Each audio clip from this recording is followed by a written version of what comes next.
Hey, salut tout le monde, bienvenue dans cette nouvelle vidéo. Si tu me connais pas, je suis Jérémy Leblond-Fontaine, je suis un photographe animalier de Québec au Canada. Aujourd'hui, je vais te parler du type de lumière que je préfère le plus en photographie animalière et j'ai nommé le contre-jour. Avant d'aller plus loin, je te présente quelques-unes de mes photographies favorites prises à contre-jour.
La lumière capturée en contre-jour est sans contredit ma lumière favorite pour la photographie animalière.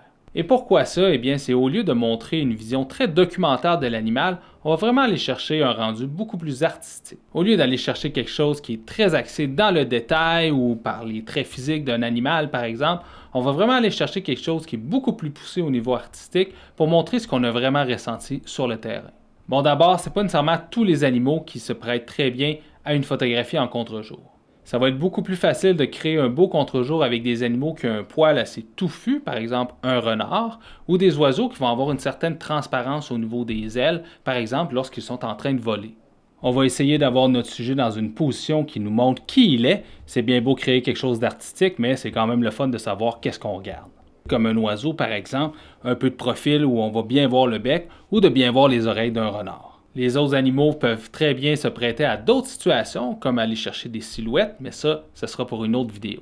Une fois qu'on a un sujet qui se prête bien à un contre-jour, on va ensuite se placer par rapport à la lumière. Bien évidemment, vous vous doutez qu'on va essayer de placer la source de lumière, ici en l'occurrence le soleil, derrière notre sujet. On peut placer la source de lumière directement au-dessus du sujet, mais je vous recommande fortement de vous placer un petit peu à gauche ou un petit peu à droite, juste pour que le contraste entre la source de lumière et les ondes d'ombre soit un petit peu moins important. Ça va faciliter grandement l'exposition de la photographie. Ceci dit, ça peut être même très beau d'avoir le soleil directement dans l'image. On a notre sujet, on s'est placé par rapport à la lumière et on va se parler maintenant des réglages. L'idéal est de se placer en mode manuel parce que la mesure d'exposition va être complètement déréglée par rapport à ce type de lumière. Le mode manuel va nous permettre de régler soi-même la vitesse, l'ouverture ainsi que la sensibilité. Cette dernière doit être placée le plus bas possible pour aller chercher un maximum de gamme dynamique. Plus on monte les ISO, moins on a de gamme dynamique et comme on aura peu d'informations dans les zones sombres de l'image, on va aller chercher un ISO qui est très bas pour acquérir le plus d'informations possible dans ces zones-là. Les deux autres réglages vont vraiment dépendre du rendu que vous voulez avoir ainsi que les conditions sur le terrain.